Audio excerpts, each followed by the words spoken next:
سامعین محترم، پچھلے جمعۃ المبارک میں عظمت صحابہ کے متعلق چند گزارشات پیش کی تھی۔ جب ہم صحابہ کرام کی بات کرتے ہیں تو ہمارا عقیدہ، ہمارا منہج، ہمارا نظریہ یہ ہے اہل سنت والجماعت کا، اہل حدیث کا، کہ صحابہ میں اہل بیت بطریقہ اولا شامل ہے۔ اہل بیت کی ایک فضیلت وہ صحابہ کرام سے بڑھ کر ہے۔ ایک تو یہ ہے کہ وہ صحابی ہیں، صحابی ہونا سب سے بڑا شرف ہے، اور اس کے بعد رسول اللہ کا قرابت دار ہونا یہ ایک علیحدہ شرف ہے۔ تو اس بنا پر عوام الناس کو سمجھانے کے لیے یا لوگوں کو اہل بیت سے محبت کا احساس دلانے کے لیے لفظ اہل بیت کا استعمال الگ ہوتا ہے۔ قرآن و سنت میں اس کی صراحت موجود ہے کہ اللہ نے جہاں صحابہ کرام کا تذکرہ کیا وہاں میرے رب نے اہل بیت کا تذکرہ کیا، اور وہاں پر پھر یہ بات سمجھنے کی ہے کہ اہل بیت سے مراد کون لوگ ہیں۔ بعض لوگوں نے اہل بیت کو صرف 5 افراد کے اندر محدود کر دیا ہے۔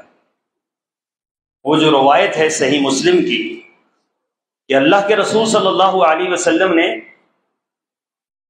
حضرت علی کو بلایا، حضرت فاطمہ رضی اللہ تعالی عنہا کو بلایا، حضرت حسن و حسین رضی اللہ تعالی عنہما کو بلایا، اور بلا کر اپنی چادر کے نیچے کیا، اور آپ نے یہ دعا مانگی۔ دعا کیا تھی؟ اے اللہ، ان کو تو میرے اہل بیت میں شامل فرما۔ یہ رسول اللہ صلی اللہ علیہ وسلم کی دعا تھی ان 4 افراد کے لیے۔ 5ویں آپ خود تھے کہ آپ فرما رہے تھے کہ اللہ ان کو اہل بیت میں شامل فرما۔ مراد یہ ہے کہ کوئی آنے والے وقتوں میں کہیں ایسا نہ ہو کہ اہل بیت کی من مانی تشریح کریں اور میرے اس خاندان کو باہر کر دیں۔ جس طریقے سے آج کچھ لوگوں نے یہ تشریح کی کہ سرور کونین صلی اللہ علیہ وسلم کی اہل بیت کے متعلق جب گفتگو ہوتی ہے تو یہ کہہ دیا جاتا ہے بے بانگ دوہل اور جرت کے ساتھ اور ڈٹھائی کے ساتھ کہ اہل بیت میں رسول اللہ کی ازواج مطہرات شامل نہیں ہیں۔ یہ تقسیم لوگوں کی اپنی ہے۔ یہ لوگوں نے من گھڑت نظریات اور من گھڑت عقائد بنائے ہوئے ہیں۔ اہل سنت، اہل حدیث کا نظریہ یہ ہے کہ اہل بیت وہی ہیں جن کے بارے میں رسول اللہ نے فرمایا یہ اہل بیت ہے، اور صحابہ وہ ہیں جس کے بارے میں اللہ کے رسول نے فرمایا وہ صحابہ۔ پھر اگلی بات، اہل بیت یا صحابہ کرام کے متعلق ہمارا نظریہ افراط اور تفریط کا نہیں ہے، غلو کا نظریہ نہیں ہے، تقصیر اور تحقیر کا نظریہ نہیں ہے۔ ہمارا وہی نظریہ ہے جو قرآن و سنت نے ہمیں دیا ہے۔ صحابہ کرام سارے کے سارے جنتی تھے، اللہ ان سے راضی ہوا، وہ اللہ سے راضی ہو گئے۔ یہ ہمارا نظریہ اور ہمارا عقیدہ ہے۔ اہل بیت کے متعلق اللہ کے رسول صلی اللہ علیہ وسلم نے جو باتیں ارشاد فرمائی ان میں سے ہر بات کو ہم تسلیم کرتے ہیں، اور من و عن تسلیم کرتے ہیں۔ اپنی مرضی کی من مانی تشریح اور من مانی بات اس میں نہیں لے کر آتے۔ سرور کونین صلی اللہ علیہ وسلم نے کیا فرمایا؟ قُلْ لَا أَسْأَلُكُمْ عَلَيْهِ أَجْرًا إِلَّا الْمَوَدَّةَ فِي الْقُرْبَى۔ فرمایا لوگو، میرے خاندان کا، میرے قبیلے کا خیال رکھنا ہے میں تم سے اور کوئی نفع نہیں مانگتا اور کوئی اجرت نہیں مانگتا، تم نے میرے قرابت داروں کا خیال کرنا ہے۔ اور پھر دیکھیے کہ ہم ان قرابت داروں کا خیال کیسے کرتے ہیں کہ جس کو رسول اللہ صلی اللہ علیہ وسلم نے فرمایا ان میں ہم دعا کرتے ہیں، ہر نماز کے اندر دعا کرتے ہیں۔ اہل حدیث کا یہ نظریہ ہے کہ نماز کے اندر اگر اہل بیت کا تذکرہ نہ کیا جائے تو نماز نہیں ہوتی۔ جس طرح ہم کہتے ہیں سورہ فاتحہ نہ پڑھی جائے تو نماز نہیں ہوتی، اسی طریقے سے اگر کوئی درود چھوڑ دیتا ہے، درود نہیں پڑھتا، اور یہ نظریہ صرف اہل حدیث کا ہے، یہ صرف اہل حدیث کا نظریہ ہے، جو بندہ درود نہیں پڑھتا اس کی نماز نہیں ہوتی، جان بوجھ کے چھوڑ دیتا ہے اس کی نماز نہیں ہوتی۔ اور درود کے اندر ہے کیا ہے؟ اللہم صلی علی محمد وعلی آل محمد۔ تو بتلائیے کہ آل محمد کو یہ جو پراپگنڈا کیا جاتا ہے اہل سنہ کے متعلق، اہل حدیث کے متعلق، کہ جی یہ اہل بیت کو نہیں مانتے، تو مجھے بتلائیے گا کہ ہم نے کیا نماز سے درود کو خارج کر دیا ہے؟ یہ ایسا ہی پروپگنڈا ہے جس طریقے سے کوئی لوگ یہ بات کہتے ہیں کہ یہ لوگ اولیاء اللہ کو نہیں مانتے ہیں۔ بتلائیے آپ میں سے کوئی ایسا شخص ہے دل پر ہاتھ رکھ کر، سینے پر پتھر رکھ کر یہ بات کہے کہ ہم اولیاء اللہ کو نہیں مانتے؟ یہ کیسے ہو سکتا ہے؟ ہم اولیاء اللہ کی جوتیوں کو اٹھاتے ہیں، ہم اولیاء اللہ کے لیے دعائیں مانگتے ہیں، ہم اولیاء اللہ کے لیے ہر وقت اللہ سے التجائیں کرتے ہیں، اولیاء اللہ کے دامن سے وابستہ رہتے ہیں۔ لیکن ان کا نظریہ یہ ہے کہ جس طرح ہم اولیاء اللہ کو مانتے ہیں، وہ کیا مانتے ہیں؟ وہ اولیاء اللہ کو اللہ مانتے ہیں، ہم اللہ نہیں مان سکتے۔ وہ اولیاء اللہ کو مشکل کشا مانتے ہیں، ہم مشکل کشا نہیں مان سکتے۔ وہ اولیاء اللہ کے سامنے سجدہ ریز ہوتے ہیں، ہم سجدہ ریز نہیں ہو سکتے۔ وہ اولیاء اللہ کو سب کچھ سمجھتے ہیں، کرنی والا سمجھتے ہیں، ہم نہیں سمجھتے۔ اسی طریقے سے کچھ لوگوں کا یہ نظریہ ہے کہ اہل بیت کو یہی نہیں مانتے۔ اس کا معنی کیا ہے کہ حضرت علی کو یہ خدا نہیں مانتے، خلیفہ بلا فصل نہیں مانتے، حضرت علی کو اور حسن و حسین رضی اللہ تعالی عنہ، ان سب حضرات کو یہ جس طرح ہم مانتے ہیں اس طریقے سے نہیں مانتے۔ بھئی معاف کیجئے گا، جس طرح آپ کا نظریہ ہے یہ ہمارا نظریہ نہیں ہے، یہ تو قرآن و سنت کا نظریہ ہے ہی نہیں۔ قرآن و سنت کا نظریہ کیا ہے؟ قرآن و سنت کا نظریہ یہ ہے کہ جو رسول اللہ کا خاندان ہے، جو رسول اللہ کا قبیلہ ہے، جس کو رسول اللہ نے اہل بیت شمار کیا ہے، وہ اہل بیت ہیں اور ہمارے لیے لائق صد احترام ہیں۔ ہم ان کے بارے میں وہی نظریہ رکھتے ہیں جو اللہ کے رسول صلی اللہ علیہ وسلم نے ہمیں سمجھایا ہے۔ تو قرآن و سنت کی تصریحات کے مطابق جو آیت مبارکہ میں نے آپ کے سامنے تلاوت کی، اس کو آیت تطہیر کہا جاتا ہے۔ آیت تطہیر کہا جاتا ہے۔ تطہیر کا معنی یہ وہ آیت ہے جس آیت مبارکہ میں اللہ نے اپنے پیغمبر سے مخاطب ہو کر فرمایا ان لوگوں کو میں پاک کر رہا ہوں، یہ آپ کے اہل بیت ہیں۔ ان میں سر فہرست سب سے پہلے آیت مبارکہ کی روح سے کون شامل ہوتا ہے؟ آپ کی ازواج مطہرات شامل ہوتی ہیں، سرور کونین کی بیویاں سب سے پہلے شامل ہوتی ہیں۔ اگر بیویوں کو نکال دیا جائے اہل بیت شروع کہاں سے ہوں؟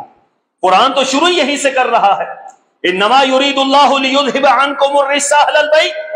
فرمایا اللہ یہ بات چاہتا ہے، اللہ یہ بات چاہتا ہے کہ آپ سے، آپ کے اہل بیت سے ہم گندگی کو، الزامات کو، برائیوں کو ہم دور کر دیں۔ اور یہ اہل بیت کا لفظ میرے رب نے استعمال کیا، کن کے لیے کیا؟ امہات المؤمنین کے لیے کیا ہے۔ 11 ان کی تعداد تھی، جب سرور کونین دنیا سے چلے گئے تو 9 ان کی تعداد تھی۔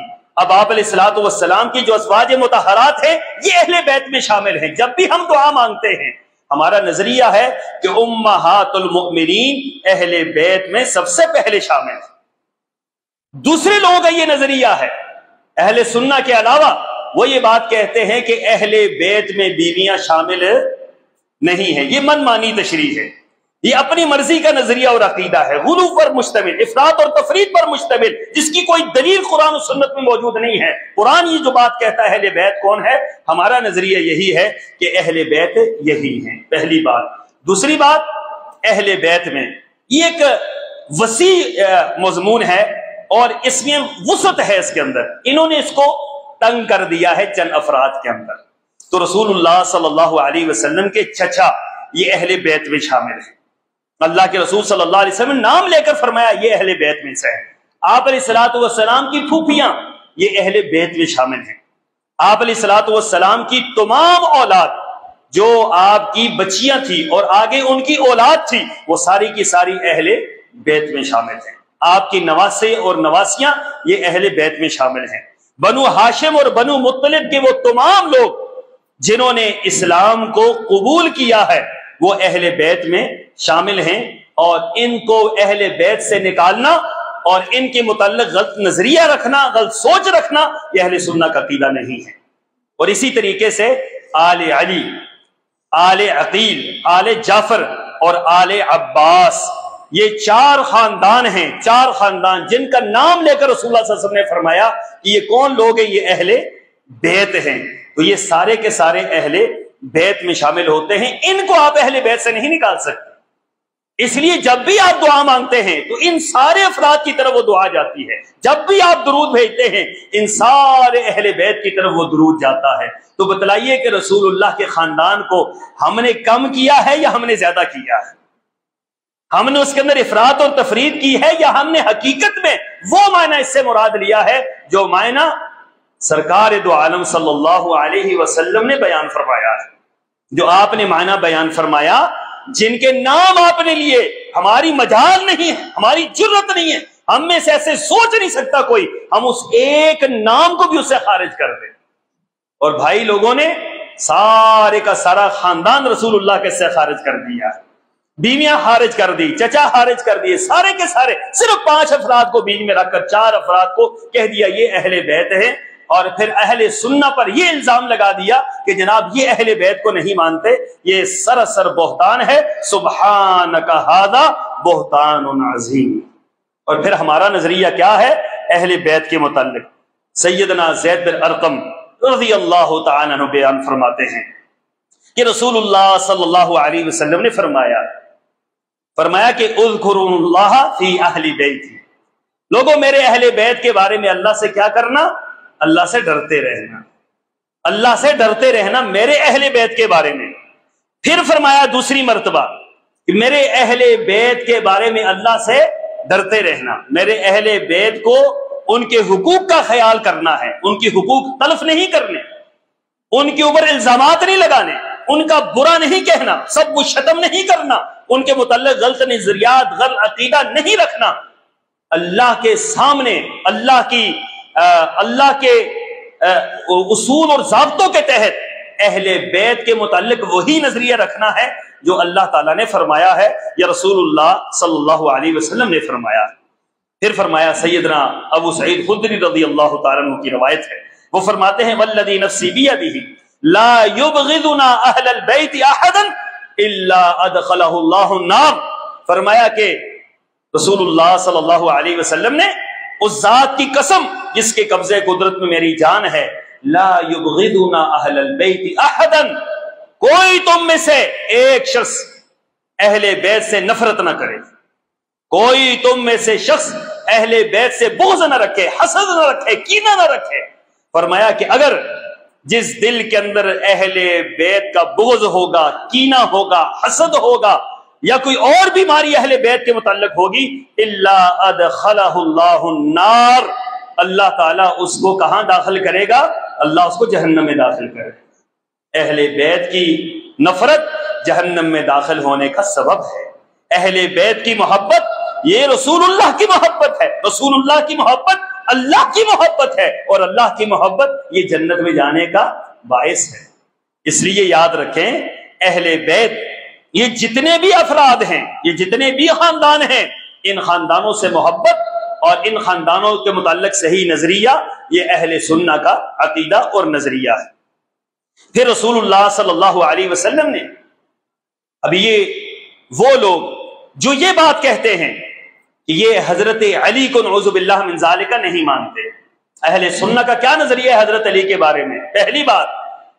پہلی بات کہ حضرت علی رسول اللہ صلی اللہ علیہ وسلم کے قریبی رشتہ داروں میں شامل تھے۔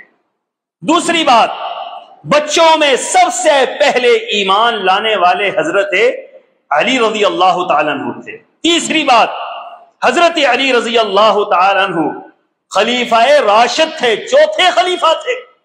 چوتھی بات، حضرت علی رضی اللہ تعالیٰ عنہ کے متعلق جتنی بھی روایات آتی ہیں احادیث کے اندر، ان تمام روایات کو منعن اہل سنہ والجماعت اہل حدیث مانتے ہیں، ان میں سے ایک روایت کا انکار نہیں ہے۔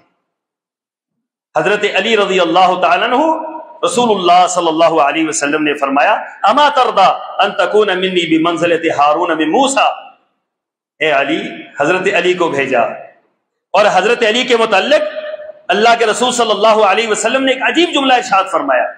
جب خیبر فتح نہیں ہو رہا تھا اور 2 مرتبہ حملہ ہوا، خیبر فتح نہیں ہوا، تیسری مرتبہ آپ نے حملے کی تیاری کی، رات کو آپ نے صحابہ کرام سے ایک بات ارشاد فرمایا کل میں جھنڈا اسلام کا اس کے ہاتھ میں دوں گا جو اللہ سے محبت کرتا ہے، اللہ کے رسول سے محبت کرتا ہے، اور اللہ اور اس کا رسول اس سے محبت کرتا ہے۔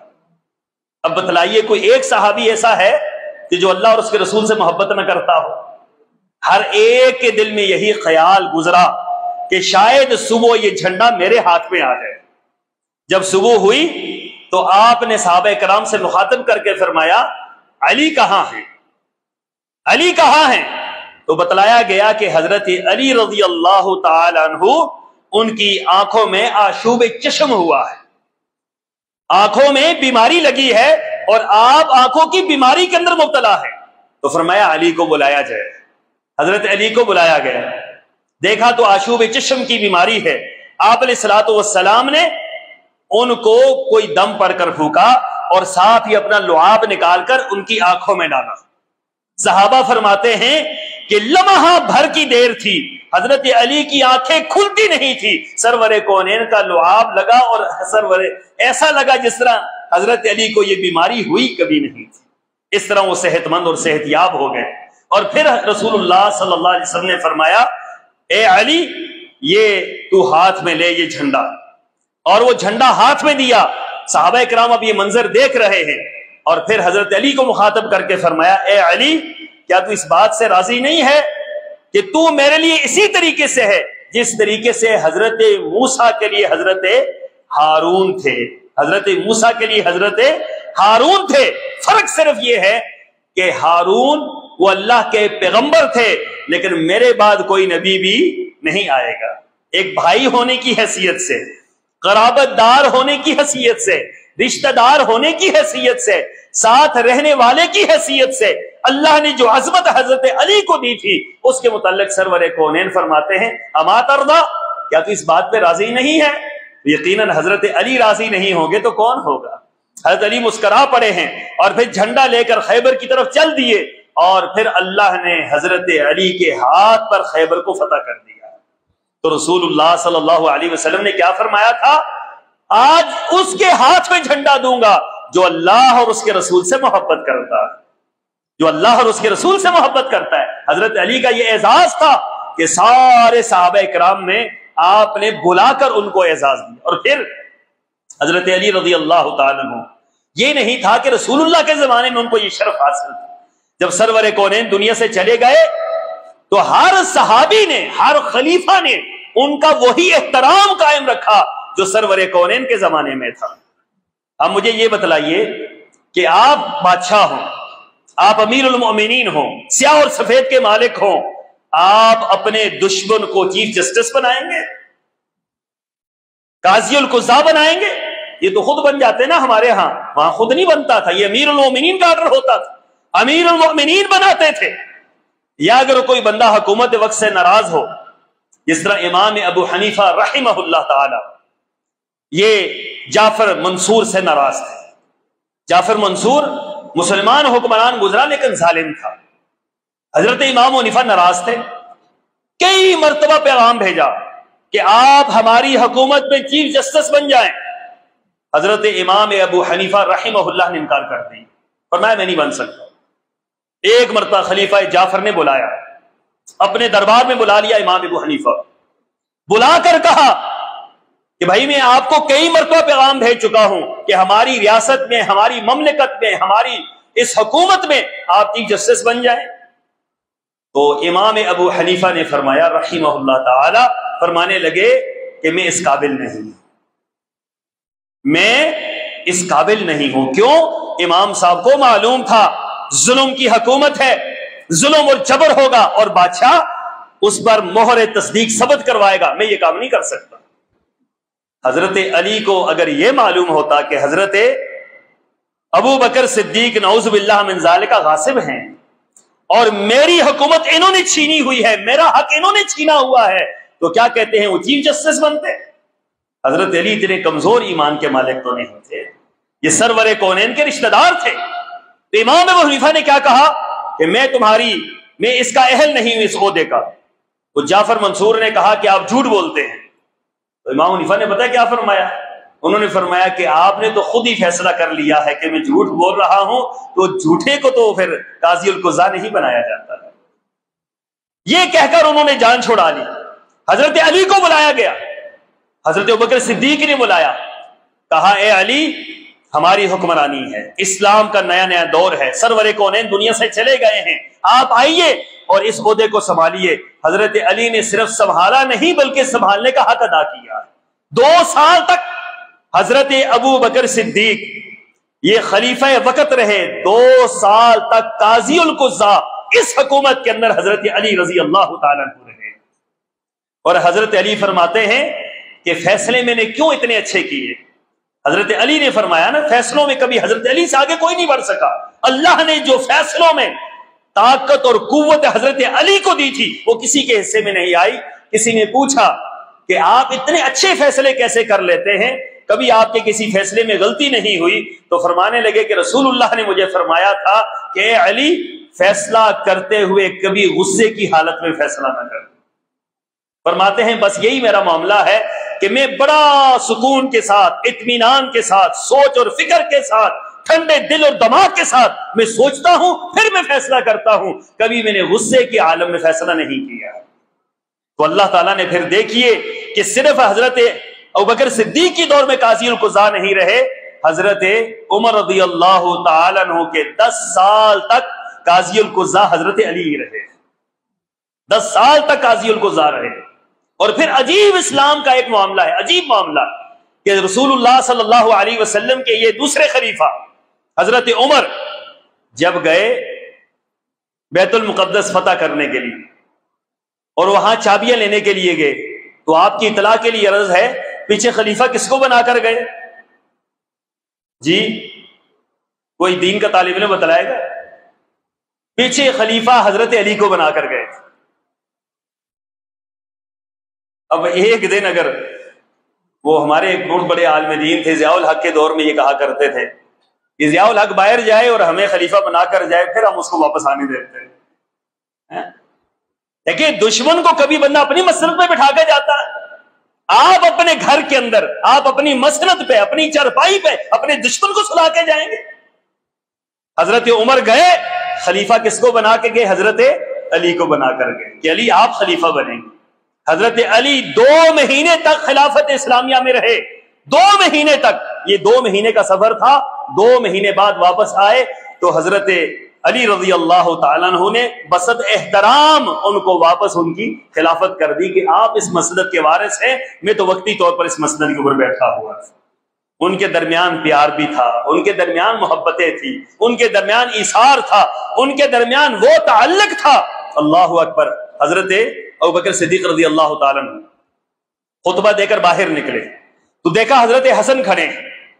حضرت حسن کی صورت سرور کونین کی مشابہت تھی۔ رسول اللہ صلی اللہ علیہ وسلم کا قد اور چہرے کا جو اثر ہوتا ہے یہ حضرت حسن کی بہت زیادہ مشابہت تھی۔